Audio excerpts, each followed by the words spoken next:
एक बार सरस्वती नदी के तट पर कुछ ऋषिगण यज्ञ कर रहे थे। उसमें यह विचार विमर्श हुआ कि त्रिदेवों में से सबसे श्रेष्ठ कौन है, इनकी परीक्षा लेनी चाहिए।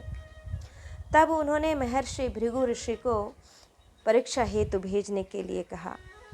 तब भृगु ऋषि ने कहा, ठीक है, मैं परीक्षा ले लूँगा। अतः भृगु ऋषि सबसे पहले अपने पिता ब्रह्मा जी की सभा में पहुँचे और जाकर सभा में ना उनको प्रणाम किया, ना उनकी स्तुति की, जाकर खड़े हो गए।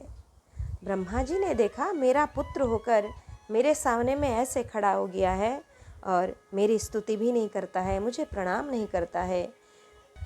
क्रोध से प्रज्वलित हो उठे, बड़े कुपित हुए, किंतु अपने पुत्र के प्रति उत्पन्न क्रोध को ब्रह्मा जी ने अपने मन में इस प्रकार से शांत कर लिया, जैसे तेजस तत्व से ही उत्पन्न हुए जल से अग्नि शांत हो जाती है। अतः वे कैलाश को गए। अपने भाई भृगु को आया देख महादेव जी उठ खड़े हुए, बड़े आनंदित हो उठे और आलिंगन करने के लिए उद्यत हुए। किंतु भृगु ऋषि ने कहा कि तुम तो बड़े कुमार्गी हो। ऐसा कहकर उन्होंने उनसे मिलने की अनिच्छा प्रकट कर दी और उनका तिरस्कार किया। यह देखकर महादेव जी बड़े क्रोधित हुए और अपने तीक्ष्ण दृष्टि से देखते हुए अपनी त्रिशूल लेकर उनको मारने के लिए उद्यत हुए। और इधर भृगु जी वहाँ से भाग खड़े हुए, उधर देवी पार्वती जी ने उनके चरण कमल पकड़ लिए और उन्होंने कहा, प्रभु आप शांत हो जाइए, आपके भ्राता हैं वह। तो फिर श्री पार्वती जी ने उनके क्रोध को शांत किया। अब भृगु ऋषि जी भगवान श्रीहरि के पास बैकुंठ धाम गए और वहाँ भगवान श्रीहरि लक्ष्मी जी के गोद में अपना सिर रखकर शयन कर रहे थे। इधर भृगु जी फटाफट आए और आकर श्रीहरि के वक्षस्थल पर जोर से एक लात मारी, लात का प्रहार किया। साधुओं के एकमात्र गति श्रीहरि लक्ष्मी जी सहित उठ बैठे और शैया से उतरकर उन्होंने भृगु जी को लक्ष्मी जी सहित प्रणाम किया और कहने लगे, आहते स्वागतम ब्रह्मन् निशीदात्रासने क्षणम् अजानतामागतान्वः क्षन्तुमर्हर्थन प्रभो अतीव कोमलो तात चरणो ते महामुने वज्रकर्कशमद्वक्ष स्पर्शेन परिपीडितौ इत्युक्ता विप्रचरणौ मर्दयन् स्वेन पाणिना। हे ब्राह्मण, आपका स्वागत है। आप यहाँ एक क्षण विराजिए, आसन पर विराजिए। हमें आपके यहाँ आने का बिल्कुल भी पता नहीं था, अतः हमारी धृष्टता के लिए क्षमा करें। हे महामुने, आपके चरण कमल अत्यंत कोमल हैं और मेरा यह वक्षस्थल वज्र से भी कठोर है। उसका स्पर्श होने से आपके चरण कमलों को बड़ी पीड़ा हुई होगी। यह कहकर वे भृगुजी के चरणों को अपने हाथ में लेकर दबाने लगे।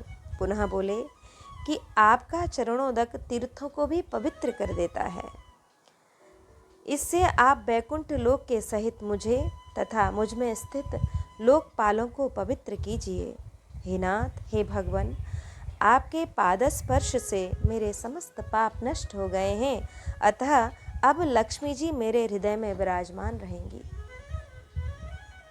पुनीहि सह लोकं मां लोकपालां समद्गतान् पादोदकेन भवतस् तीर्थानां तीर्थकारिणः अद्याहं भगवल्लक्ष्म्या आसमेकान्तभाजनं वत्स्यत्युरसि मे भूतिर्भवत्पादहतां सह।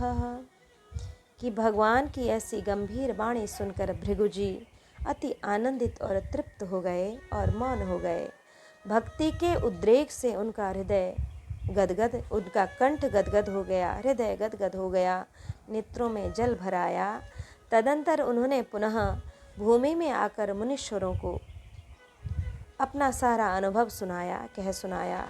सब वृत्तांत सुनकर सबका संदेह दूर हो गया।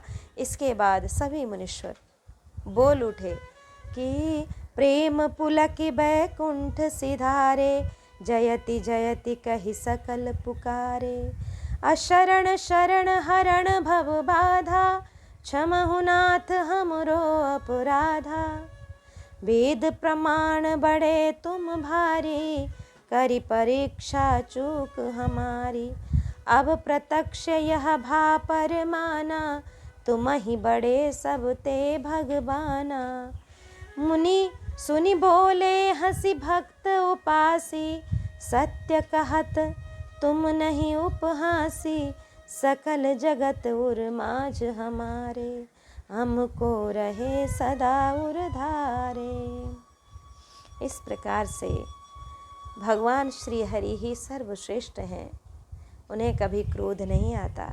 वे सदैव ब्राह्मण के ऋषिगणों के चरणों को पकड़कर क्षमा याचना करते हैं, उनकी पूजा करते हैं, वंदना करते हैं। इस प्रकार भगवान सदैव भक्तों के अधीन हैं। भगवान भी भक्तों की पूजा करते हैं।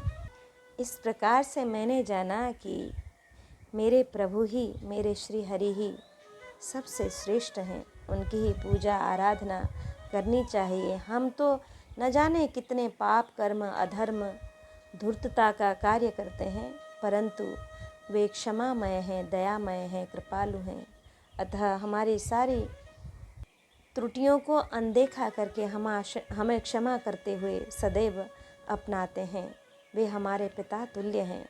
जैसे माता पिता अपने संतान की गलतियों को देखकर भी उन्हें क्षमा कर देते हैं, उसी प्रकार मेरे प्रभु श्री हरि भी हमारे अपराधों को क्षमा करके हमें गले से लगा लेते हैं।